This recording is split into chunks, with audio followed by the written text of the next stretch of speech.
Hello everyone, फिर से एक बहुत ही इंटरेस्टिंग सा न्यू चाइनीज ड्रामा लेकर आई हूँ। तो चलो जल्दी से वीडियो को लाइक करो और अगर अभी तक आपने इस चैनल को सब्सक्राइब ना किया हो तो प्लीज कर लो।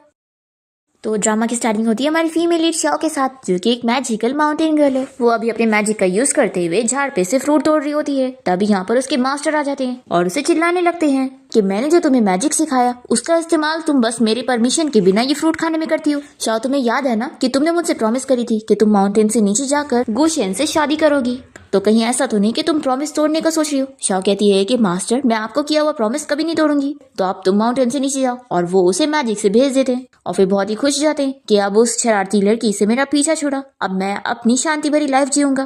पर तभी इतने में यहाँ पर शाओ फिर से आ जाती है और कहने लगती है कि मास्टर, आप मुझे मिस कर रहे होंगे ना, इसलिए मैं वापस आ गई। मास्टर कहते हैं कि मैं तुम्हें बिल्कुल मिस नहीं कर रहा हूँ। वो उसे एक जेड पेंडेंट पकड़ाकर वापस से घर में चले जाते हैं, दरवाजा बंद कर लेते हैं और बताते हैं कि ये जेड पेंडेंट मेरी तरफ से तुम्हारे लिए गिफ्ट है, क्योंकि तुम मेरे स्टूडेंट हो। तो अब तुम जल्दी से माउंटेन से नीचे जाकर शादी करो और पैसे कमाकर अपने हस्बैंड का ख्याल रखो, और साथ ही मुझे जल्दी से एक छोटा सा स्टूडेंट दे दो। ऐसा बोलकर वो उसका बैग भी उसे फेंक कर देते हैं और कहते हैं कि अब निकलो जल्दी। फिर शाओ को यहाँ से जाना ही पड़ता है और वो सिटी में आ जाती है। फिर हम इस ड्रामा के मेल लीड मिस्टर गो को देखते हैं, जो कि व्हील चेयर पर होता है और यहाँ वो अपनी खुद की कंपनी में आया होता है, जो कि उसकी सीक्रेट कंपनी है। अब इस बारे में सबको नहीं पता। तभी यहाँ पर उसका कजिन अपनी गर्लफ्रेंड को लेकर आया होता है, जो कि गु की एक्स फियांसी होती है। वो कहने लगती है कि आखिर एक गरीब बंदा यहाँ पर क्या कर रहा है। तो गु का कजिन जिनचंग से कहता है कि क्या तुमने न्यूज नहीं देखी थी कि इसकी कंपनी बैंकरप्ट हो चुकी है, इसलिए जरूर ये यहाँ पर जॉब के लिए आया होगा। गु का स्टूडेंट सोचता है कि इन लोगों को क्या पता कि ये तो बॉस की बिजनेस स्ट्रेटेजी है कि उन्होंने झूठी न्यूज फैलाने के लिए बोले कि कंपनी बैंकरप्ट हो गई। लिंक कहती है कि तुम ये बिल्कुल नहीं सोचना कि तुम्हें अगर इतनी बड़ी कंपनी में जॉब मिल गई तो मैं तुमसे शादी करूंगी। तुमने सोचा भी कैसे कि तुम जैसा गरीब मेरे लायक हो सकता है। मेरे लायक का तो सिर्फ जिनचंग है और ये और मैं परफेक्ट मैच है। और ये दोनों अपना लव उसे शो ऑफ कर रहे होते हैं। फिर जिनचंग कहने लगता है कि कजिन, मैंने सुना हो कि तुम्हारी बीमारी सिर्फ मिरेकल डॉक्टर ठीक कर सकता है, लेकिन तुम तो जानते हो ना कि कोई भी आम लोग ऐसे मिरेकल डॉक्टर से मिल नहीं सकते, तो मेरे हिसाब से तो तुम घर जाके अपने मरने का वेट करो। तभी इतने में यहाँ पर हमारी शाओ आ जाती है और वो कहने लगती है कि जब तक मैं यहाँ पर हूँ वो नहीं मर सकता। तो लिन और जिनचंग कहने लगते हैं कि भिखारी लड़की, तुम यहाँ पर आकर फेक कैसे सकती हो कि तुम इसे ठीक कर सकती हो। तो ये बताती है कि मैं कोई भिखारी नहीं हूँ, मैं इसकी होने वाली वाइफ हूँ और मेरा नाम शाओ है। तो ये सुनकर ये लोग भी शॉक होते हैं और गु भी पूछता है कि तुम क्या कह रही हो, कि तुम कौन हो। तो शाओ से बताती है कि मैं तुम्हारी होने वाली वाइफ हूँ। लिन कहती है कि क्या तुम्हें डर नहीं है कि तुम इससे शादी करके जल्द ही विडो बन जाओगी। मैं तुम्हें बता दूं कि इसके पास 3 महीने से ज्यादा नहीं होंगे और फिर ये मर जाएगा। शाओ कहती है कि अगर तुम्हारे कान खराब है तो जाओ अपना ट्रीटमेंट करवा लो, मैंने बोली ना कि मैं इसे ठीक कर सकती हूँ। लिन बहुत ही गुस्सा होने लगती है कि तुम किस तरीके से मुझसे बात कर रही हो। तो जिनचंग कहता है कि तुम इसकी बातों पर गुस्सा मत हो, ये एक पागल लड़की लगती है। तो शाओ अपना मैजिक वेपन दिखाती है और कहती है कि देखो, इससे मैं इसे ठीक करूंगी। तो लिन शॉक होकर कहने लगती है कि इसे तो मैं जानती हूँ, ये मिरेकल डॉक्टर का कंपास है, सेम ऐसा ही मेरे पास भी है। तो शाओ सोचती है कि मेरी तरह ऐसा सेम कंपास तो मेरी सीनियर ब्रदर के पास ही है। गु सोचने लगता है कि क्या यही मिरेकल डॉक्टर की स्टूडेंट है जिसे मैं अब तक ढूंढ रहा था। तभी लिन हंसने लग जाती है और कहती है कि मैं मजाक कर रही थी, आखिर तुम जैसी भिखारी के पास मिरेकल डॉक्टर का ये कंपास कैसे आ सकता है। और देखो, ये कंपास तो सेम मेरे पास भी है, लेकिन मेरा गोल्ड का है और तुम्हारा तो जरूर लोहे का होगा। शाओ कहती है कि मुझे तुम जैसे लोगों के साथ कोई फालतू बकवास नहीं करनी है। और फिर ये गु से कहती है कि चलो हम लोग शादी करने चलते हैं। तो ये पूछता है कि आखिर तुम मुझसे शादी क्यों करना चाहती हो। तो शाओ बताती है कि तुम्हारे फादर हुआंग ने मेरे मास्टर ली बोवेन के साथ हमारी शादी फिक्स करे थे और मास्टर ने मुझे कहा है कि तुम्हारी फैमिली बैंकरप्ट हो गई है, तो मैं तुम्हारी वाइफ बनकर तुम्हारी हेल्प करूं। तो ये सुनकर को याद करने लगता है कि एक बार उसके डैड ने उसे अपने फ्रेंड मिस्टर ली बोवेन के बारे में बताए थे कि उनका वो फ्रेंड माउंटेन पर रहता है और उनके लिए बहुत सारे गिफ्ट भेजा है और वो कहते हैं कि किसी दिन मैं तुम्हें उससे मिलवाऊंगा। वो कहता है कि तुम जिसके बारे में बोल रही हो उसके बारे में मेरे डैड ने तो बताए थे। शाओ कहती है कि क्या सिटी के लड़के इतने ज्यादा स्लो होते हैं, आखिर तुम्हें मुझसे शादी करनी है या नहीं करनी है। ये सोचता है कि वैसे तो मैं ज्यादा नहीं जीने वाला हूँ, लेकिन अगर मैं शादी कर लेता हूँ तो मैं अपनी मॉम की सबसे बड़ी विश पूरी कर दूंगा। वो पूछता है कि क्या तुमने अपने साथ आईडी लेकर आई हो। तो कहती है कि हाँ लेकर आई हूँ, तो चलो जल्दी से सर्टिफिकेट लेने चलते हैं। फिर ये इन लोग को चढ़ाते हुए गु को अपने साथ लेकर चली जाती है और फिर दोनों ही कोर्ट जाकर मैरिज सर्टिफिकेट लेकर गु के घर आ जाते हैं। और फिर यहाँ पर शाओ से टच करने लग जाती है। तो असिस्टेंट सोचता है कि यहाँ पर ये लोग नाइट स्पेंड करने वाले हैं क्या, मुझे ये सब नहीं देखना चाहिए। वो जल्दी से भाग जाता है। फिर गु शाओ से कहता है कि हमें पहले अपनी फीलिंग्स डेवलप करनी चाहिए, फिर आगे बढ़ना चाहिए। ये कहती है कि मैं बस तुम्हारे मसल्स चेक कर रही हूँ, तो क्या इसके लिए भी फीलिंग्स डेवलप करनी पड़ेगी। और वैसे तुम्हारे पॉकेट में तो एक कॉइन भी नहीं है, तुम बहुत ही गरीब हो। तो कहता है कि आज के जमाने में कॉइन की जरूरत नहीं होती है, मोबाइल फोन से ही पेमेंट हो जाता है, और वैसे भी मैं अमीर हूँ, मुझे गरीब मत समझो। पर शाओ को बिलीव नहीं होता। तो ये कहती है कि अगर तुम अमीर हो तो तुम वॉच क्यों नहीं पहने हो, सारे अमीर लोग तो वॉच पहनते हैं। ये कहता है कि मैं पहनना भूल गया। तो ये कहती है कि फिर बताओ कि तुम्हारे घर में एक भी पेंटिंग क्यों नहीं नजर आ रही है। तो गु कहता है कि वो इसलिए कि मुझे पेंटिंग में इंटरेस्ट ही नहीं है। ये कहती है कि अरे इतना फेंकने की जरूरत नहीं है, मैं जानती हूँ और मैं समझती भी हूँ। देखो तुम फिक्र मत करो, अब से मैं पैसे कमाऊंगी और फैमिली को सपोर्ट करूंगी। तुम्हें पता है हम माउंटेन की लड़कियां बहुत ही ज्यादा केपेबल होती है। तो गु इसे देखकर सोचता है कि ये लड़की सच में बहुत ही इंटरेस्टिंग है, तो इसे जो करना है मैं इसे करने देता हूँ। फिर इसके बाद गु शाओ को कुछ कपड़ों का बैग देता है और कहता है कि तुम अपना ड्रेस चेंज कर लो और यहाँ के ड्रेसअप करो। तो शाओ कहती है कि ठीक है, तुम मेरा वेट करो। और फिर वो ड्रेस चेंज करने जाती है और पूरा 1 घंटा हो जाता है। तो ये आवाज देता है कि आखिर तुम्हें इतना देर क्यों लग रहा है। तभी शाओ जैसे ही रेडी होकर आती है तो ये उसे देखकर शॉक हो जाता है और कहता है कि मैंने तुम्हें ड्रेस पहनने के लिए बोला था, बेडशीट लपेटने के लिए नहीं। तो ये कहती है कि तुमने मुझे जो कपड़े दिए इसे पहनना इतना मुश्किल था, तो मैंने सोची कि इससे अच्छा मैं यही पहन लूं। तो गु कहता है कि अच्छा ठीक है, मैं तुम्हें सिंपल कपड़े दिलाने के लिए बाहर शॉपिंग पर लेकर चलता हूँ। तो ये कहती है कि ठीक है फिर हस्बैंड, मैं अपने पुराने वाले ड्रेस पहन कर आती हूँ। पर तभी इतने में बेडशीट की वजह से उसका पैर स्लिप हो जाता है और वो गु के ऊपर गिर जाती है और दोनों की किस हो जाती है। वो तो शॉक रह जाता है और ये कहती है कि तुम फिक्र मत करो, मैं तुम्हारी जिम्मेदारी लूंगी, क्योंकि हम माउंटेन की लड़कियां बहुत ही रिस्पॉन्सिबल होती है। तो ठीक है, अब मैं जा रही हूँ अपना ड्रेस चेंज करने के लिए, उसके बाद मुझे पैसे कमाने के लिए जाना है और फिर वहां से आने के बाद मैं तुम्हारा ट्रीटमेंट करूंगी। फिर नेक्स्ट सीन में हम देखते हैं कि गु अपने कंपनी में होता है और तभी उसका असिस्टेंट से बताता है कि बॉस 2 बजे आपको ऑक्शन इवेंट में चलना है। फिर हम देखते हैं कि शाओ भी यहाँ ऑक्शन इवेंट के लिए जा रही होती है। तभी इतने में लिन और जिंगचंग उसे देख लेते हैं। तभी यहाँ पर गु आ जाता है और शाओ का हाथ पकड़ के इन लोगों को बताता है कि मेरी वाइफ मेरे साथ यहाँ पर आई है। तो लिन हंसने लग जाती है और कहती है कि ठीक है फिर तुम जैसे गरीबों को आज मैं सबक सिखाऊंगी और तुम लोग को दिखाऊंगी कि मेरे पास कितना पैसा है। और फिर वो दोनों अंदर चले जाते हैं और शाओ गु से कहने लगती है कि तुम्हारे पास तो बिल्कुल भी पैसे नहीं होंगे ना, तो तुम यहाँ ऑक्शन इवेंट में क्या कर रहे हो। ओ मैं समझ गई, तुम जरूर मेरी फिक्र कर रहे होंगे और मेरा पीछा करते हुए यहाँ पर आ गए होंगे। देखो तुम मेरी फिक्र मत करो, मैं माउंटेन वाली लड़की हूँ। ऐसा बोलकर वो उसे अंदर लेके जाती है। फिर इवेंट स्टार्ट हो जाता है और यहाँ पर जो भी हब्स पर बिडिंग लग रही होती है उनके ऊपर शाओ अच्छे खासे पैसे की बिडिंग लगाने लग जाती है। तो लिन कहती है कि इस गरीब लड़की ने क्या इतने पैसे भी देखे जो इतनी ज्यादा बिडिंग लगा रही है। फिर ये शाओ को हराने के लिए उसे कई गुना ज्यादा बिडिंग लगाकर वो जीत जाती है। और फिर ऐसी करते हुए जितनी भी चीजें आती है शाओ ने बिडिंग लगाती है और लिन उससे ज्यादा बिडिंग लगाकर वो जीत जाती है। पर फिर आखिर में लिन को पता लगता है कि शाओ ने तो ये सारी चीजें अपने माउंटेन से लेकर आई थी ऑक्शन में बेचने के लिए, और वो जानबूझ के ज्यादा बोली लगाकर उसे प्रोवोक कर रही थी ताकि वो इतने ज्यादा पैसे में खरीद ले और इसको फायदा हो। अब यहाँ पर ऑक्शन इवेंट का जो हेड होता है वो शाओ को कॉन्ग्रेचुलेट कर रहा होता है कि उसने काफी पैसे कमा ली, और जिंगचंग लिन को चिल्ला रहा होता है कि उसने उसके इतने सारे पैसे खर्च करके उसका नुकसान कर दी। शाओ यहाँ पर गु को काट देने लगती है और कहती है कि मैं तुम्हारे लिए पैसे कमाऊंगी और तुम पैसों के इंचार्ज होंगे। ये कहता है कि तुम क्या सच में पूरे पैसे मुझे दे रही हो। ये कहती है कि तुम फिक्र मत करो, आगे मैं और मेहनत करके बहुत सारे पैसे कमाऊंगी ताकि तुम्हें अपनी लाइफ में कोई भी चीज की फिक्र ना करनी पड़े। फिर इसके बाद हम देखते हैं कि गु शाओ को डांस करते हुए देखकर पूछता है कि तुम क्या कर रही हो। तो ये जैसे उसकी तरफ मुड़ती है तो ये उसे देखता रह जाता है कि वो बहुत ही क्यूट लग रही है। शाओ गु के बहुत ही क्लोज आकर उसे टच करने लग जाती है।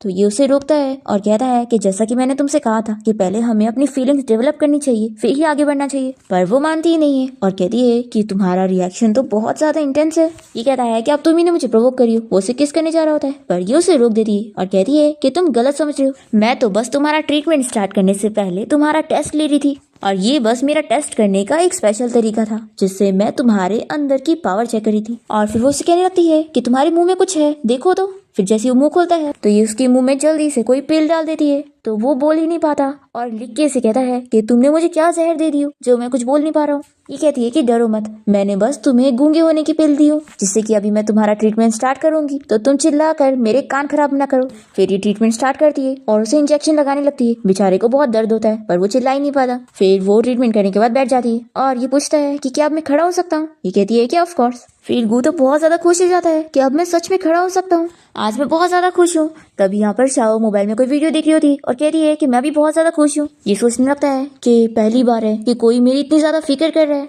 फिर ये पूछता है कि वैसे तुम क्या देख रही हो। तो ये बताती है कि मेल मॉडल देख रही हूँ।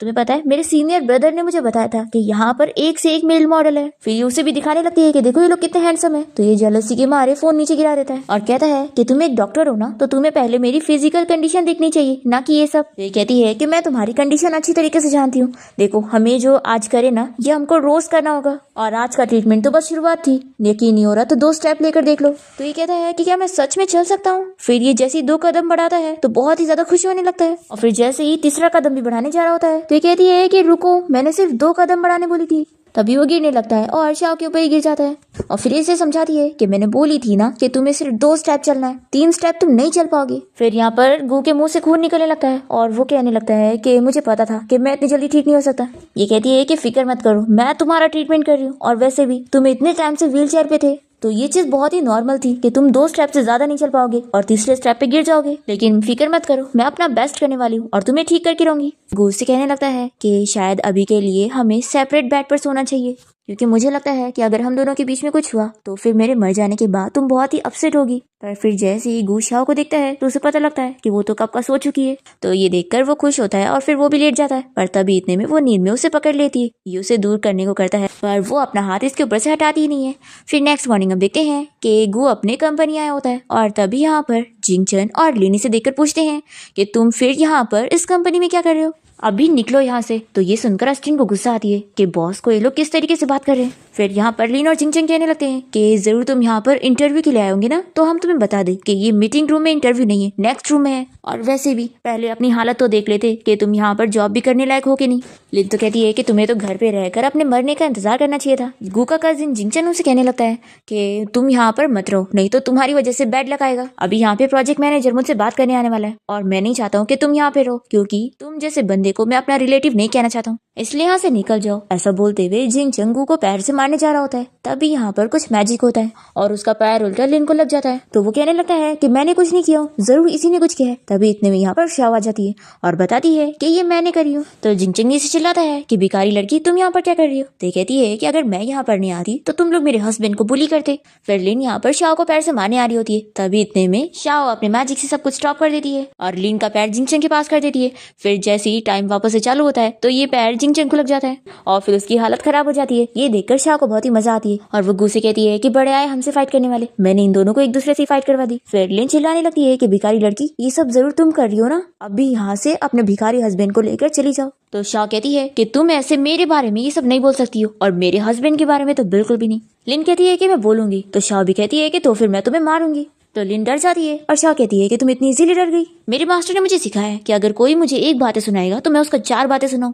फिर शाओ यहाँ पर लिन को बहुत सारी बुरी बुरी बातें कहने लगती है और उसका इतनी सारी चीजें सुन के कान खराब हो जाता है। ये कहती है कि क्या तुम मेरे हस्बैंड के बारे में बोलोगी तो मैं इतना सब तो सुनाऊंगी। और फिर ये गू से जाके कहती है कि हस्बैंड तुम फिक्र मत करो, मैंने तुम्हारा बदला इन लोगों से ले लिया। फिर गू से पूछने लगता है कि तुम यहाँ पर क्या कर रही हो। तो शाओ बताती है कि हस्बैंड मैं यहाँ पे तुम्हारा ट्रीटमेंट करने आई हूँ। तो ये सुनकर जिंगचन उसे कहने लगता है कि गू तुम्हारी कंपनी बैंकरप्ट हो गई है, तो क्या तुम्हारा दिमाग भी खराब हो चुका है, तुमने सोचा भी कैसे कि इस भिखारी लड़की को मेडिकल स्किल के बारे में कुछ नॉलेज होगी। लिन कहती है कि हाँ, तुम्हें सिर्फ मिरेकल डॉक्टर ठीक कर सकते हैं, आखिर ये भिखारी लड़की क्या ही कर लेगी।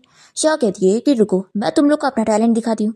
फिर वो यहाँ पर गू का ट्रीटमेंट चालू कर देती है। तो ये लोग कहते हैं कि तुम कुछ भी नहीं कर पाओगी और तुम कभी मिरेकल डॉक्टर का मुकाबला कर ही नहीं सकती। फिर यहाँ पर गू का ट्रीटमेंट करते हुए आधा घंटा हो जाता है और ये लोग कहने लगते हैं कि देखा, तुम कुछ कर ही नहीं सकती हो, ये ठीक हो ही नहीं पाएगा। और इतने में गू खड़ा हो जाता है, तो ये देखकर ये लोग शॉक रह जाते हैं। फिर शाओ कहती है कि देखा तुम लोगों ने, मेरा हस्बैंड खड़ा हो गया।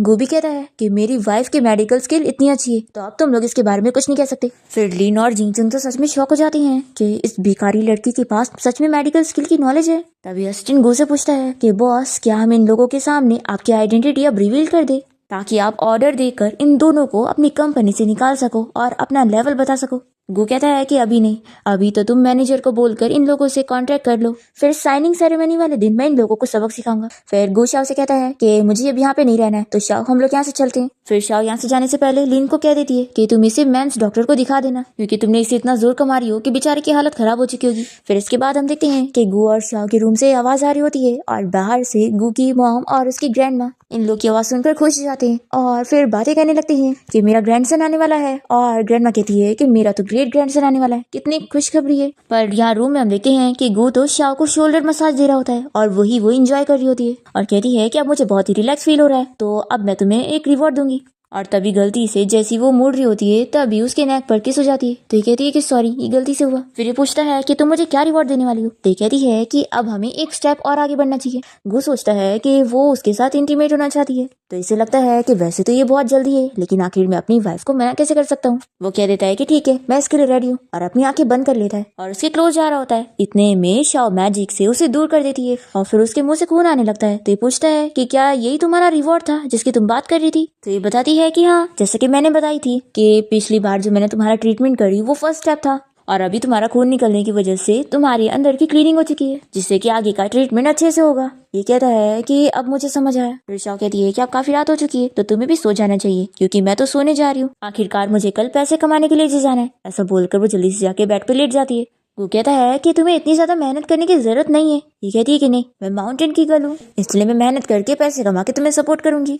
वो कहने लगता है कि तुमने गलत समझ ली हो, मैं कोई बैंकरप्ट नहीं हूँ, मैं बल्कि अमीर हूँ। पर शाओ उसकी कोई बातें नहीं सुनती और वो सो जाती है और उसे पकड़ के सो रही होती है। तो ये सोचता है कि ये आखिर ऐसे कैसे सो जाती है। फिर नेक्स्ट डे हम देखते हैं कि शाओ एक होटल गई होती है और यहाँ पर वो कुछ मेल मॉडल्स को हायर करती है, और मैनेजर बताता है कि ये सबसे बेस्ट मेल मॉडल्स है, तो क्या आपको पसंद है। शाओ कहती है कि हाँ, अच्छे हैं। तभी लिन भी यहाँ होटल आई होती है और वो शाओ को मॉडल्स के साथ देखकर जल्दी से इन लोग की वीडियो बना लेती है और सोचती है कि अब मैं उस गरीब लड़के को दिखाऊंगी कि उसकी वाइफ उसे कैसे चीट कर रही है। वो यहाँ पर अपने घर से निकल ही रहा होता है कि तभी इतने में उसको ये वीडियो आ जाती है। वो ये देखकर बहुत ही शॉक हो जाता है कि आखिर ये क्या कर रही है। तभी इसकी ग्रैंडमा पूछती है कि आखिर क्या हुआ है, मेरी ग्रैंड डॉटर इन लॉ ने ऐसा क्या कर दी जो तुम इतना गुस्सा हो रहे हो। ये कहता है कि ग्रैंडमा, मैं आपको बाद में बताऊंगा। तो इसकी मॉम और ग्रैंडमा कहने लगे हैं कि तुम अपना गुस्सा शांत करो, अगर शाह ने कुछ गलत भी करी है तो भी थोड़ा सह के ले लो, आखिर आने वाले बच्चे के लिए तुम दोनों को समझ के लेना होगा। तो वो कहता है कि ठीक है, मैं समझ गया, और वो बाहर चला जाता है। और फिर ये गुस्से में होटल पहुंचता है। तो इसका असिस्टेंट कहता है कि बॉस, क्या पता आपको मिसअंडरस्टैंडिंग हो गई होगी, आप सिर्फ उन वीडियोस पर बिलीव करके कुछ भी सोच नहीं सकते। वो कहता है कि तुम कैसे कह रहे हो कि मैं काम डाउन हो जाऊँ, वो यहाँ पर मेल मॉडल के साथ होटल आई है। फिर रूम में से मेल मॉडल्स की आवाज आने लगती है। तो ये सुनकर गू जल्दी से दरवाजा तोड़ते हुए अंदर आ जाता है और शाओ इसे देखकर शॉक होती है और पूछती है कि हस्बैंड, तुम यहाँ पर क्या कर रहे हो। ये पूछता है कि तुम मुझे बताओ कि तुम यहाँ पर इन मेल मॉडल्स के साथ क्या कर रही हो। तो ये बताती है कि मैं यहाँ पर पैसे कमाने के लिए आई हूँ। तो ये सुनकर वो शॉक होता है और फिर वो देखता है कि यहाँ पर ये मेल मॉडल्स बहुत ही खुश हो रहे होते हैं और कहते हैं कि तुमने हमें कितनी अच्छी पिल्स दी हो जिससे हमें मसल्स आ रहे हैं। फिर शाह यहाँ पर गू को बताती है कि देखो, मैंने कितने सारे पैसे कमा लिए हूँ। तो ये बहुत ही खुश होता है कि ये तो बस यहाँ पर काम के लिए आई थी। फिर पूछती है कि कहीं तुम यहाँ पर इसलिए तो नहीं आए ना कि तुम मुझ पर ट्रस्ट नहीं करते हो। ये कहता है कि ऐसा कैसे हो सकता है कि मैं तुम पे ट्रस्ट नहीं करता हूँ, और तुम्हारी पैसे कमाने के लिए इतनी मेहनत देकर मैं तुम्हें एक प्रोजेक्ट के लिए इन्वाइट करना चाहता हूँ। आज त्यानजन ग्रुप कंपनी की साइनिंग इवेंट है, तो तुम भी वहाँ पर चलना और जरूर तुम वहाँ पर पैसे कमा पाओगी। तो ये मान जाती है कि ठीक है, मैं भी चलूंगी। फिर इसके बाद जैसे ये लोग पार्टी में पहुंचते हैं तो यहाँ पर लिन और जिंगचंग इन लोग को देखकर पूछने लगे हैं कि आखिर तुम जैसे गरीब यहाँ पर क्या कर रहे हैं। लिन कहती है कि जरूर इन लोग के पास खाने और पीने के लिए पैसे नहीं बचे, इसलिए ये लोग तुम्हारा नाम यूज करके यहाँ पर आ गए कि तुम इनके कजिन हो। जिंगचंग कह देता है कि तुम लोग यहाँ से निकल जाओ, क्योंकि मैं तुम लोगों को अपना रिलेटिव नहीं मानता हूँ। तो ये लोग यहाँ से जाने के लिए नहीं मान रहे होते। तो लिन पूछती है कि हमारे पास तो इनविटेशन है, क्या तुम लोग के पास इनविटेशन है। तो गू कहता है कि हमारे पास इनविटेशन तो नहीं है, लेकिन हमें इनविटेशन की जरूरत भी नहीं। तो ये लोग हंसने लग जाते हैं और शाओ कहती है कि तुम लोगों ने सुना नहीं, मेरे हस्बैंड ने कहा कि हमें इनविटेशन की जरूरत ही नहीं है। तो लिन और जिंगचंग इन लोग को सबक सिखाने के लिए सिक्योरिटी गार्ड को बुलाते हैं और कहते हैं कि इनके पास इनविटेशन नहीं है, तो इन लोग को यहाँ से निकाल दो। पर ये गार्ड तो उल्टा लिन और जिंगचंग को ही अंदर नहीं जाने देते और इन दोनों को रास्ते में ही रोकते हुए शाओ और गू से कहते हैं कि आप लोग अंदर जाइए। फिर वो दोनों जाने लगते हैं और शाओ इन लोग को चिढ़ाते हुए जाती है। तो लिन और जिंगचंग चिल्लाने लगते हैं कि आखिर ये सब क्या था। तो गार्ड्स कहते हैं कि आप लोग भी अंदर जाओ।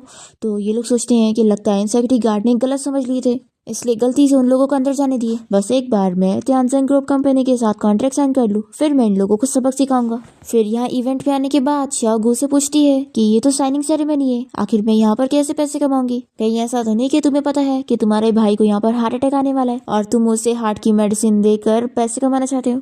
तो गू कहता है कि तुम वेट करो, आगे तुम्हें पैसे कमाने मिलेगा। फिर इसके बाद इवेंट स्टार्ट हो जाता है और अनाउंस होने लगता है कि त्यानजन ग्रुप कंपनी का CEO पहले से यहीं पे ही बैठा है। फिर इस पार्टी में आए हुए सभी लोग यहाँ पर गू की तरफ देखने लग जाते हैं और फिर लिन और जिंगचंग डरने लग जाते हैं और ये लोग सोचते हैं कि ऐसा हो ही नहीं सकता, आखिर ये गू त्यानजन ग्रुप कंपनी का CEO कैसे हो सकता है। तभी शाओ से इस बारे में पूछती है कि हस्बैंड, आगे से वो लोग तुम्हें देख रहे हैं और पीछे से भी ऑडियंस तुम्हें देख रही है, तो क्या तुम ही सच में कंपनी के CEO हो। ओ, मैं समझ गई, जरूर ये सभी लोग तुम्हारे ड्रेस देख रहे होंगे, आखिर मेरे इतना अच्छा ड्रेस जो चूज करी हूँ। सच में मेरी पसंद बहुत ही अच्छी है कि सभी लोग तुम्हें देख रहे हैं। पर तभी इतने में यहाँ पर स्टेज पर गू का नाम अनाउंस होता है कि वही त्यानसेन ग्रुप कंपनी का CEO है। तो वो स्टेज पर आए। गू यहाँ पर सभी को शॉक कर देता है और फिर लोग उससे ग्रीट करने लग जाते हैं और गू शाओ को लेकर स्टेज पर आता है और वो भी बहुत ही ज्यादा खुश होती है और सोचती है कि ये क्या, ये तो सच में कंपनी का CEO निकला, यानी कि ये झूठ नहीं कहता था कि ये अमीर है और मैं सोचती थी कि ये फेंकता है। फिर इसका कजिन जिंगचंग भी शॉक होने लगता है कि अब समझ आया कि यहाँ पर आने के लिए तुम्हें इनविटेशन क्यों नहीं लगा। फिर लिन भी यहाँ पर शॉक होने लगती है कि ये क्या, ये तो इतना अमीर है और मैंने इतने अमीर बंदे के साथ अपनी एंगेजमेंट तोड़ दी, मैं तो पागल ही हो गई हूँ, ऐसा बोलकर ये शॉक हो रही होती है। फिर जिंगचंग उससे कहने लगता है कि ब्रदर आखिर ये सब क्या है, तुमने अभी तक मुझे पता नहीं लगने दिया कि कंपनी के CEO तुम ही हो और मुझे लगता रहा कि तुम्हारी कंपनी मेरे साथ कॉन्ट्रैक्ट करने वाली है, तो अब तुम लोग मेरे साथ कॉन्ट्रैक्ट नहीं करोगे, तो ये सब क्या है। वो कहता है कि मैं तो बस खेल रहा था ताकि ऐसे वक्त पर तुम्हें छोड़कर तुम्हें सबक सिखा सकूं।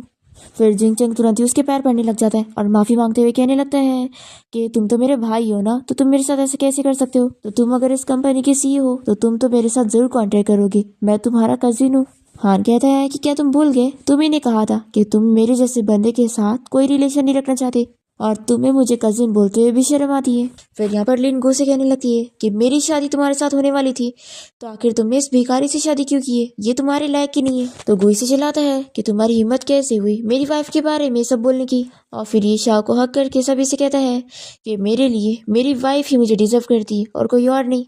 ऐसा बोलते हुए वो शाह के फोरहेड पर किस करता है और वो भी बहुत ही शौक हो रही होती है। तो सभी लोग बातें करने लगते हैं कि लगता है मिस्टर गू की वाइफ को भी अभी इस बारे में पता चल रहा है कि वो इतने बड़े बिलियनर है और सच में वो तो अपनी वाइफ को कितना चाहते हैं, कितने स्वीट लग रहे हो दोनों। तभी यहाँ पर लिन शाओ को चिल्लाने लगती है और कहती है कि तुम वहां से हट जाओ, तुम एक भिखारी लड़की हो जो कि मिस्टर गू के लायक नहीं और मैं उसकी फियांसी हूँ, सिर्फ मैं उससे शादी कर सकती हूँ। ये सुनकर शाओ को गुस्सा आती है और वो अपनी मैजिक का यूज करते हुए उसके मुंह में एप्पल डाल देती है, जिसके बाद वो कुछ नहीं बोल पाती। फिर शाह गुस्से कहती है कि सॉरी, कहीं मैंने तुम्हें डरा तो नहीं दी ना। तो कहता है कि बिल्कुल भी नहीं, देखो लेकिन मैं तुम्हें पहले ही बता देती हूँ कि तुम अमीर हो तो क्या हुआ, तुम मुझ जैसी माउंटेन लड़की को ऐसे चीट नहीं कर सकते। तो गुई से इसका फोन मांगता है और इसके अकाउंट में बहुत सारे पैसे ट्रांसफर कर देता है। तो ये देखकर वो भी मान जाती है कि वो सच में अमीर है। फिर वो यहाँ पर लिन को दिखाने लगती है कि देखो मेरे पास अब कितने ज्यादा पैसे हैं, मेरा हस्बैंड बहुत ही ज्यादा अमीर है और अब मैं भी अमीर हो चुकी हूँ। बताओ अब तुम्हें बहुत ज्यादा इरिटेट फील हो रहा होगा ना। लिनी से इशारा करती है कि तुम मेरा मुंह खोलो, पर शाओ बिल्कुल नहीं सुनती। फिर गुई से कहता है कि मैंने तुम्हें बोला था ना कि आज तुम्हें पैसे कमाने का मौका मिलेगा, देखो तुम्हारे पास अब कितने सारे पैसे। तो ये से कहती है कि थैंक यू हस्बैंड, और वैसे हाँ मेरे सीनियर ब्रदर ने मुझे बताया है कि रिच मैन बहुत ही आसानी से चीट कर लेते हैं और बुरे बन जाते हैं, तो अगर तुमने कभी मुझे चीट किया तो मैं तुमसे डिवोर्स ले लूंगी। तो गो यहाँ पर कहता है कि ऐसा कभी नहीं होगा। तभी लिन भी इन लोगों की बातें सुन लेती है और सोचती है कि देख लेना, मैं इसे चीटिंग करवा कर तुम दोनों का डिवोर्स करवाऊंगी। फिर इसके बाद हम देखते हैं कि गो यहाँ पर अपने कंपनी से निकलकर जैसे ही पार्किंग लॉट में आता है तभी उसे यहाँ पर शाओ का बैग पड़ा हुआ मिलता है। तो सोचता है कि शाओ का बैग यहाँ पर कैसे। तभी इतने में यहाँ पर वो एक लड़की को देखता है जो कि शाओ के कपड़े पहनी हुई होती है, पर उसका मुंह बंद होता है और दो गार्ड उसे पकड़ के लेके जा रहे होते हैं। पर फिर ये जल्दी से उन लोग का पीछा करता है और उसे बचाकर जल्दी से अपनी कंपनी में ले आता है। पर फिर इसकी स्मेल से इसे पता लग जाता है कि ये मेरी शाओ नहीं हो सकती, इसकी परफ्यूम दूसरी है। वो उसे दूर कर देता है। तभी इतने में लिन उसे बताती है कि ये मैं हूँ और फिर वो उसे सेड्यूस करने की कोशिश करती है और कहती है कि देखो वो भिखारी लड़की तुम्हारे लायक की नहीं है और हम दोनों ही एक दूसरे के परफेक्ट मैच है। तो ये इसे दूर करता है और याद दिलाता है कि वो तुम ही थी जो मेरे बैंकरप्ट होने की न्यूज सुनने के बाद मुझे छोड़ चुकी थी और तुम ही ने खुद मेरे साथ एंगेजमेंट तोड़ी थी, तो अब तुम मेरे पास वापस कैसे आ रही हो। तो ये कहती है कि वो सब तुम भूल जाओ क्योंकि तुम्हारे कजिन ने मुझे फूल बना दिया था और मैं बस उसकी बातों में आ गई थी, लेकिन तुम तो जानते हो ना मैं हमेशा से तुम्हें ही चाहती थी। गुई से दूर करता है और उससे समझाता है कि मैं अपनी वाइफ से बहुत प्यार करता हूँ, इसलिए तुम हम दोनों के बीच में नहीं आ सकती हो। वो इसे मार के दूर कर देता है। पर तभी इतने में गु को चक्कर आने लग जाते हैं। तो वो इससे चिल्लाता है कि क्या तुमने मुझे ड्रग दी हो। ये कहती है कि हाँ, लेकिन तुम तो मेरे फियांसी हो ना, तो तुम्हें ड्रग देने में क्या गलत है। फिर इसके बाद ये इसके पास जाने लगती है और कहती है कि फिक्र मत करो, अब जब तुम्हारी वाइफ तुम्हारा और मेरा ये वीडियो देखेगी तो उसके बाद वो तुम्हें छोड़ देगी। दूसरी तरफ हम यहाँ शाओ को देखते हैं जो कि गू की मॉम और ग्रैंडमा के साथ मिलकर डांस कर रही होती है। तभी इतने में लिन इसे वीडियो कॉल करती है और दिखाती है कि देखो तुम्हारा हस्बैंड मेरे साथ है और वो तुम्हें चीट करके यहाँ मेरे साथ एंजॉय कर रहा है। फिर ये देखकर शाओ को बहुत ही ज्यादा गुस्सा आती है और शाओ के ऐसे बिहेवियर से ग्रैंडमा और गू की मॉम डर जाते हैं कि आखिर इसे क्या हुआ है। फिर वो लोग यहाँ पर शाओ को सपोर्ट करते हैं कि हम यहाँ पर इसमें तुम्हारा साथ देंगे और गु अगर तुम्हें सच में चीट कर रहा होगा तो हम उसे छोड़ेंगे नहीं और तुम्हारे सपोर्ट में खड़े होंगे और तुम्हारे लिए हम उस मिस्ट्रेस को भी सबक सिखाएंगे और इतनी आसानी से छोड़ेंगे नहीं। शाह यहाँ पर गु के ऊपर बहुत ही गुस्सा होने लगती है कि कितना डर्टी मैन है, आखिर ऐसे कैसे वो दूसरी लड़की के साथ मिलकर ये सब कर सकता है, मैंने उस पर कितना ट्रस्ट करी थी। तभी यहाँ पर गु की मॉम और ग्रैंडमा साइड में बात करने लगते हैं कि आखिर हमारा बेटा ऐसे चीटर कैसे निकल सकता है। ग्रैंडमा कहती है कि क्या सच में मेरा ग्रैंडसन एक चीटर है। तो अभी शाह कहती है कि हाँ वो एक चीटर है और अब मैं उससे डिवोर्स लूंगी। मैं यहाँ पर रोज मेहनत से उसके लिए पैसे कमा रही थी और वो मेरे पीठ पीछे ये सब कर रहा था, अब मैं उसे छोड़ूंगी नहीं। फिर शाह यहाँ से गुस्से में निकल जाती है और गो की ग्रैंडमा और उसकी मॉम भी उसके पीछे पीछे जाते हैं और सोचते हैं कि हम भी डॉटर इन लॉ की हेल्प करेंगे और उस मिस्ट्रेस को सबक सिखाएंगे। हम देखते हैं कि शाह जैसे यहाँ पर पहुंचती है तो लिन उससे सब बताने लग जाती है कि तुम्हें पता है तुम्हारा हस्बैंड बिल्कुल भी तुम्हें चाहता नहीं और वो तो मुझसे प्यार करता है, और वो उसे झूठ झूठ सब बताने लगती है कि उन लोगों ने रात में क्या क्या करे और कितना एंजॉय करे। पर शाह तो समझ जाती है और कहती है कि एक्टिंग करना बंद करो, मैं सब जानती हूँ कि तुम बस प्रिटेंड कर रही हो। ये सुनकर लिन शॉक होती है कि आखिर इसे पता कैसे लग गया, पर फिर भी वो एक्टिंग करे जाती है और कहती है कि तुम्हें जो सोचना है वो सोच लो, तुम्हारा हस्बैंड तो तुम्हें छोड़ने वाला है। तभी शाह उसके मुंह में सच बोलने वाली पील डाल देती है और फिर उसे पूछती है कि अब मुझे सारा सच बताओ कि आखिर तुमने मेरे हस्बैंड के साथ क्या की और उसे यहाँ पर कैसे लेकर आई। तो लिन ना चाहते हुए भी पील की वजह से सारा सच बता देती है कि कैसे उसने गु को उल्लू बनाते हुए यहाँ पर लेकर आ गई। शाह इसकी सारी बातें रिकॉर्ड कर लेती है और फिर से कहती है कि तुम्हें पता है तुमने जो काम करी हो इसकी तुम्हें सजा मिलेगी और अब पुलिस से तुम्हें अरेस्ट करके लेके जाएगी। फिर लिन डर जाती है और उसकी ग्रैंडमा को मनाने लग जाती है कि प्लीज आप ही मुझे बचा सकती हैं, और फिर ये उन्हें अपनी बातों में लेने की कोशिश करती है और उन्हें इमोशनल करने लगती है। पर ग्रैंडमा इसकी बातों में बिल्कुल नहीं आती और वो तो उल्टा इसे मिस्ट्रेस कहने लगती है कि बड़ी आई मेरे ग्रैंडसन को फंसाना चाहती थी। फिर जैसे ऑफिसर यहाँ पर आते हैं तो शाह उन लोगों को वही रिकॉर्डिंग देकर लिन को अरेस्ट करवा देती है और फिर शाह यहाँ गु की मॉम और ग्रैंडमा की मदद से गु को घसीट कर घर ले आते हैं। और तभी इतने में शाह को उसकी मास्टर की कॉल आती है और वो कहते हैं कि तुमने मुझे बताई थी ना कि तुम्हारे हस्बैंड ने तुम्हें चीट किया है, इसलिए मैं वहाँ पे आ रहा हूँ उस चीटर को सबक सिखाने के लिए। तो शाह कहती है कि मास्टर अब ऐसी बात नहीं, तो आपको आने की जरूरत नहीं है। पर तभी इतने में डोरबेल बजता है और शाह देखती है कि उसकी मास्टर यहाँ पर पहुंच गए। शाह अपने मास्टर को देखते के साथ ही कहने लगती है कि मास्टर आप यहाँ पर क्या कर रहे हैं, मैंने आपको बोली थी ना कि आपको आने की जरूरत नहीं है। तो उसके मास्टर कहते हैं कि वो चीटर कहाँ पर है, मैं उसे सबक सिखाने आया हूँ और तुम्हें सपोर्ट करने आया हूँ, जल्दी से उस चीटर को यहाँ पर बुलाओ। तभी मास्टर को गुस्सा शांत करने के लिए यहाँ पे ग्रैंडमा उनके लिए पानी लेकर आ जाती है और कहती है कि मास्टर आप अपना गुस्सा शांत कर लो। फिर यहाँ पर गु की मॉम मास्टर के लिए पेस्ट्री लेकर आती है और कहती है कि पहले आप कुछ खा तो लो, मैं जानती हूँ कि इसमें मेरे बेटे की गलती है, लेकिन आप कुछ खाएंगे नहीं तो कैसे चलेगा। फिर मास्टर को भी पेस्ट्री देखकर लालच आ जाती है और वो कहते हैं कि लेकिन अगर मैं इसे खा लूंगा तो भी मैं क्या आपके बेटे को सबक सिखा सकता हूँ। गु की मॉम मान जाती है और कहती है कि क्यों नहीं, आखिर आप शाह के मास्टर हैं। तो ये सुनकर तो मास्टर बड़े खुश होकर जल्दी से पेस्ट्री एंजॉय करने लगते हैं। फिर इसके बाद हम देखते हैं कि जब गु को होश आता है तो वो सामने मास्टर को खड़ा देखकर पूछता है कि ये कौन है। शाह बताती है कि ये मेरे मास्टर है। फिर यहाँ पर मास्टर जोर जोर से चिल्लाने लग जाते हैं और कहने लगते हैं कि चीटर कहीं के, इस वक्त ही तुम शाह के साथ डिवोर्स लो। इतनी तेज आवाज सुनकर तो वो भी परेशान हो जाता है और फिर शॉक होकर पूछता है कि डिवोर्स क्यों। तो मास्टर कहते हैं कि मेरी शाह यहाँ पर तुम्हारी डिफिकल्टीज कम करने आई थी, तुम्हारी हेल्प करने आई थी, पर तुमने क्या किया, तुमने उसे चीट कर दिया, तुम कितने बुरे हो। तो ये कहता है कि मास्टर आपको गलतफहमी हो गई है, मैं शाह को डिवोर्स नहीं देने वाला हूँ। तो मास्टर कहते हैं कि अच्छा तो तुम चीटर्स के भी उस्ताद बन चुके हो, तुम खुल्लम खुल्ला चीटिंग करके बाहर मिस्ट्रेस रख रहे हो। हाँ मैं मानता हूँ कि मेरी शाह बहुत ही गुस्से वाली है और थोड़ी सी इरिटेबल है और बहुत ही ज्यादा सोती है, लेकिन तो क्या हुआ, है तो मेरी स्टूडेंट ना, तुम मेरी स्टूडेंट के साथ ऐसा नहीं कर सकते। शाह कहती है कि मास्टर आप मुझे सपोर्ट कर रहे हैं कि मेरी बेइज्जती कर रहे हैं। तो मास्टर कहते हैं कि ऑफकोर्स तुम्हारी साइड ले रहा हूँ और हाँ डिवोर्स के बाद प्रॉपर्टी भी आधी आधी इक्वल डिवाइड होगी। गु कह देता है कि मास्टर मैं ये डिवोर्स नहीं दूंगा। तो वो कहते हैं कि अगर तुम नहीं दोगे तो मैं कोर्ट में केस करूंगा। और फिर वो शाह से भी कह देते हैं कि इसके घर से सारी चीजें उठा लो जो जो चाहिए। तभी यहाँ पर शाह से ग्रैंडमा और गु की मॉम कहने लगती है कि हमें भी अपने साथ लेकर चलो। तो शाह ये सुनकर शॉक होती है। तभी गु कहने लगता है कि मॉम और ग्रैंडमा आप लोग ये क्या कर रहे हो, मैंने कोई चीटिंग नहीं किया। गु कहता है कि मास्टर आप काम डाउन हो जाओ, पहले मेरी एक्सप्लेनेशन तो सुन लो। तो मास्टर कहते हैं कि मैं काम डाउन नहीं हो पा रहा हूँ, मुझे बहुत गुस्सा आ रहा है। तभी शाह बताती है कि मास्टर आपको पता है मैंने यहाँ पर एक बहुत ही अच्छा डांस सीखी हूँ जिसमें जंप करना होता है और ये डांस करके आप काम डाउन हो जाएंगे। तभी गू की मॉम और ग्रैंडमा कहते हैं कि हम भी आपके साथ करेंगे। फिर इसके बाद ये चारों ही मिलकर डांस करने लग जाते हैं और गू बस इन लोग को बैठ के देख रहा होता है कि इन लोग का क्या चल रहा है। फिर डांस करके इन लोग को बहुत ही मजा आता है और मास्टर कहते हैं कि अब मेरा गुस्सा पूरी तरीके से शांत हो चुका है। और फिर इसके बाद शाओ शांति में बैठकर अपने मास्टर को सारी चीजें एक्सप्लेन करती है कि क्या क्या हुआ था। तो मास्टर तुरंत ही अपनी मैजिक का यूज करके यहाँ से चले जाते हैं। तो शाओ कहती है कि मास्टर आप इतनी जल्दी क्यों चले गए। वो कहते हैं कि आखिर इतनी बड़ी मिसअंडरस्टैंडिंग हो गई थी तो मैं ऐसे कैसे तुम लोग को फेस करूंगा, मेरी भी कुछ इज्जत है। ऐसा बोलकर वो जा चुके होते हैं। फिर रात में गू शावर लेकर बाहर आता है। तभी यहाँ पर शाओ से कुछ बात करने जाती है और इतने में उसका टॉवल नीचे गिर जाता है। ये देखकर वो बहुत ही शॉक होती है और तभी वो गलती से गू के ऊपर ही गिर जाती है और फिर उसकी बॉडी देखते हुए उसकी तारीफ करने लगती है कि उसके मसल्स कितने ज्यादा अच्छे हैं। वो कहता है कि तुम्हें अब शाय होने की जरूरत नहीं है, हम दोनों हस्बैंड वाइफ हैं। फिर गू यहाँ पर शाव को किस करने लग जाता है पर तभी इतने में वो सो जाती है और ये सोचता है कि इतने इंपॉर्टेंट टाइम पर ही वो सो गई।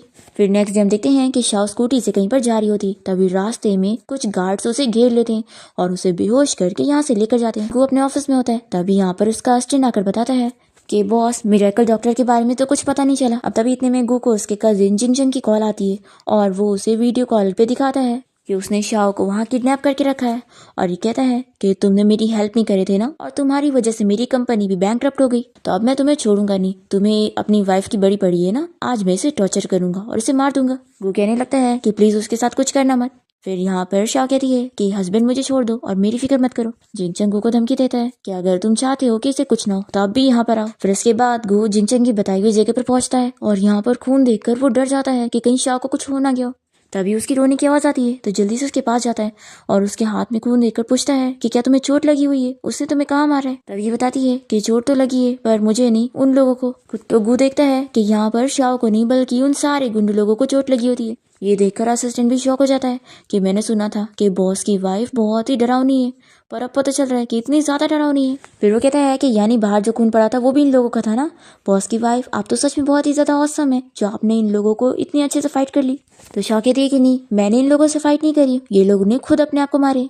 तो ये लोग कहते हैं कि आखिर कैसे। तो शाह अपनी मैजिकल पिल्स दिखाती है और बताती है कि मैंने इन लोगों को ये दे दी और फिर इन लोगों ने खुद को ही मार लिया। ऑस्टिन कहता है कि सच में आप तो बहुत ही ज्यादा अमेजिंग हो। फिर यहाँ पर गू पूछता है कि वैसे तुम रो क्यों रही थी, क्या तुम इन लोग को ऐसे मारते हुए देख के डर गई थी। तो शाह कहती है कि बिल्कुल भी नहीं, बल्कि मैं बहुत ज्यादा खुश थी इसलिए मैं रोने लग गई। तुम्हें पता है इससे पहले मैंने जब भी अपनी पिल्स का यूज करी तो मैं कभी सक्सीड नहीं हुई थी, लेकिन इस बार मेरी पिल्स काम कर गई तो इसलिए मैं बहुत ही खुश थी। ये जानकर गू और उसका असिस्टेंट शॉक होते हैं कि कितनी अजीब है। फिर गो अपने असिस्टेंट से कह देता है कि पुलिस को कॉल कर दो ताकि ये पुलिस ही इन लोगों को अरेस्ट करके लेके जाए। शाह कहती है कि ये सही है और फिर वो पूछती है कि वैसे हस्बैंड तुम यहाँ पर क्या कर रहे हो, मैंने बोली थी ना कि तुम मुझे अकेला छोड़ दो और तुम यहाँ पर मत आओ। तो ये कहता है कि आखिर मैं कैसे नहीं आता, मुझे तुम्हारी फिक्र हो रही थी।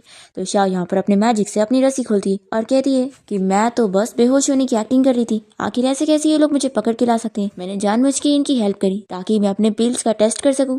तो गू कहता है कि मान गया, मेरी वाइफ सबसे बेस्ट है, तो चलो अब घर चलते हैं। तो शाह कहने लगती है कि हस्बैंड मेरे पैर बहुत दुख रहे हैं, मैं चल नहीं पा रही हूँ। तो ये तुरंत ही उसे उठा लेता है और शाह बहुत ही खुश हो जाती है। फिर घर पे गू यहाँ पर शाह को शोल्डर मसाज दे रहा होता है। तभी इतने में शाह के फोन पर उसके सीनियर ब्रदर का कॉल आता है और ये तुरंत ही कॉल उठा के कहती है कि क्या हुआ सीनियर ब्रदर, कुछ इमरजेंसी का काम है, ठीक है मैं अभी वहाँ पर आ रही हूँ। फिर वो जल्दी से रेडी होकर निकल रही होती है तो गू से कहता है कि चलो मैं तुम्हें छोड़ देता हूँ। तो कहती है कि इसकी जरूरत नहीं है और वो मैजिक से गायब हो जाती है। फिर गू अपने असिस्टेंट को कॉल करके कार रेडी करने के लिए बोलता है और फिर वो उस होटल के बाहर पहुंच जाता है और अपने असिस्टेंट से कहता है और बहुत ही खुश होने लगता है कि जब शाह यहाँ पर मुझे देखेगी कि मैं उसे पिक करने के लिए आया हूँ तो वो कितना खुश होगी। फिर ये उसे कॉल लगाता है और उसे कॉल पर शाह की आवाज आती है जो कि अपने सीनियर ब्रदर से बात कर रही थी और उसे अपने कपड़े उतारने का बोल रही होती है। तो ये सुनने के बाद गू को बहुत ही गुस्सा आती है और वो अपने असिस्टेंट से कहता है कि ये क्या। अब मैं सोचूं कि वो बार बार अपने सीनियर ब्रदर का नाम क्यों लेती रहती है। अब पता चल रहा है कि उसके साथ उसका कुछ अलग ही रिलेशनशिप है। असिस्टेंट से शांत करता है कि बॉस आप गुस्सा मत हो, आपको याद है ना पिछली बार आप होटल में भी मिसअंडरस्टैंड कर चुके थे। फिर गू यहाँ पर जल्दी से देखने के लिए आता है कि शाह यहाँ पर क्या करने आई है। तभी वो देखता है कि शाह तो यहाँ पर एक लड़की के साथ होती है जो कि उसे ड्रेस पहनाने में हेल्प कर रही थी। वो उसे कहती है कि सीनियर ब्रदर यही मेरा हस्बैंड है। ये सुनकर गू शॉक हो जाता है और कहता है क्या सीनियर ब्रदर एक लड़की है। असिस्टेंट कहता है कि बॉस इसे तो सीनियर सिस्टर बोलना चाहिए था ना। तो शाह कहती है कि किसने कहा है कि लड़की को सीनियर ब्रदर नहीं बोल सकते। फिर शाह की सीनियर यहाँ पर इन लोगों को अपनी आईडी दिखाती है और कहती है कि मेरा यही नाम है, क्या तुम लोग को इस बात से कोई प्रॉब्लम है। तो ये लोग कहते हैं कि नहीं, तुम बहुत ही डोमिनेटिंग और ये नाम तुम्हें सूट करता है। फिर शाओ पूछ लगती है कि वैसे हस्बैंड तुम यहाँ पर क्या कर रहे हो। तो ये कहता है कि मैंने कॉल पर सुना था कि तुम्हारे सीनियर ब्रदर को मॉडल की जरूरत है, तो मैं यहाँ पर हेल्प करने आ गया और इतना जल्दी में आया कि गलती से नॉक करना भूल गया। फिर शाओ के सीनियर ब्रदर कहने लगती है कि तुम्हारा हस्बैंड तो कितना ज्यादा हैंडसम है, इसे देख कर ही लगता है कि इसके मसल्स भी कितने ज्यादा अच्छे होंगे, क्या मैं इसे टच कर सकती हूँ। तो शाओ परमिशन दे देती है। तो गू कहता है कि आखिर तुम ऐसे कैसे इसे हाँ कह सकती हो। ये जल्दी से अपने असिस्टेंट को आगे कर देता है कि तुम्हें मेरे लिए सेक्रीफाइस करना पड़ेगा। पर तभी यहाँ पर शाओ के सीनियर ब्रदर खुद ही अपने आप को रोक लेती और कहती है कि नहीं, मैं अपनी जूनियर सिस्टर के हस्बैंड को ऐसे थोड़ी ना रजिस्ट कर सकती हूँ।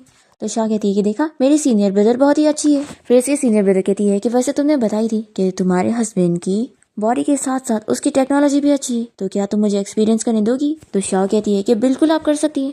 तो ये सुनकर गू कहता है कि आखिर तुम अपने हस्बैंड को किसी और को ऐसे कैसे दे सकती हो। फिर शाह की सीनियर ब्रदर यहाँ पर गू के पास बढ़ रही होती है और वो डरे जा रहा होता है, पर तभी वो इसे अपना लैपटॉप पकड़ाती है और कहती है कि तुम एक टेक्निकल पर्सन हो ना, तो मेरी इस बग को फिक्स करने में हेल्प कर दो। तो ये कहता है कि क्या बस यही करना था। फिर ये जल्दी से प्रॉब्लम सॉल्व कर देता है। तो शाह की सीनियर ब्रदर बहुत ही खुश हो जाती है और कहती है कि चलो इस खुशी में मैं तुम सभी को बारबेक्यू पार्टी देती हूँ। फिर इसके बाद ये लोग बारबेक्यू पार्टी कर रहे होते हैं और शाओ की सीनियर ब्रदर काफी ड्रिंक कर लेती है और वो बातों बातों में इन लोग को बता देती है कि जो शाओ है वो मिरेकल डॉक्टर की स्टूडेंट ही तो है, क्योंकि उसके जो मास्टर है वही मिरेकल डॉक्टर है। तो जल्दी से सीनियर ब्रदर इस बात को पलट देती है कि वो ऐसा नहीं कह रही थी और वो सोचती है कि मास्टर ने मुझे कहा था कि मुझे उनकी आइडेंटिटी को सीक्रेट रखना है। फिर यहाँ पर गु और शाओ घर जाने के लिए निकल रहे होते हैं तो उसकी सीनियर ब्रदर उसे एक ड्रेस गिफ्ट करती है और कहती है कि ये मेरी तरफ से तुम दोनों का वेडिंग गिफ्ट होगा। फिर शाओ और गू जब घर आते हैं, नई ड्रेस देखकर इससे कहती है कि मेरी सीनियर ब्रदर ने मुझे ये दी है, तो हस्बैंड मैं तुम्हारे लिए पहन कर आती हूँ। गू तो बहुत ही खुश हो जाता है कि आज मेरी वाइफ बहुत ही प्रोएक्टिव है, फिर तो मुझे भी रेडी होना पड़ेगा। वो जल्दी से नई ड्रेस में चेंज कर लेता है और काफी देर तक शाओ का वेट करते रह जाता है, पर वो आती नहीं है। तो ये जाकर बाथरूम में चेक करता है कि वो बाथटब में ही सो चुकी है। तो इसकी क्यूटनेस देखकर वो भी शॉक रह जाता है।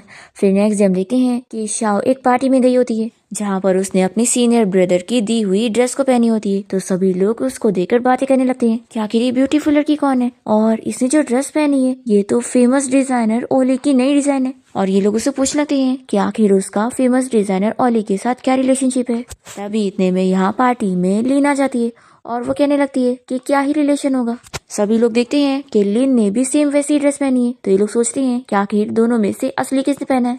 लिन शाओ के ऊपर इल्जाम लगाती है कि उसने फेक ड्रेस पहनी हुई है और असली में तो फेमस डिजाइनर ओली ने उसे ड्रेस गिफ्ट करी थी। तो शाओ कहती है कि इसकी बातों पर थोड़ी ना यकीन कर सकते। तभी इतने में पार्टी में गो की चाइल्डहुड फ्रेंड मी आ जाती है और वो कहने लगती है कि मैंने फेमस डिजाइनर ओली को देखी हूँ और उन्होंने लिन को अपनी ड्रेस गिफ्ट करी थी। तो लिन की ड्रेस असली है और शाओ की नकली है। फिर यहाँ पर सभी लोग शाओ का मजाक उड़ा रहे होते हैं।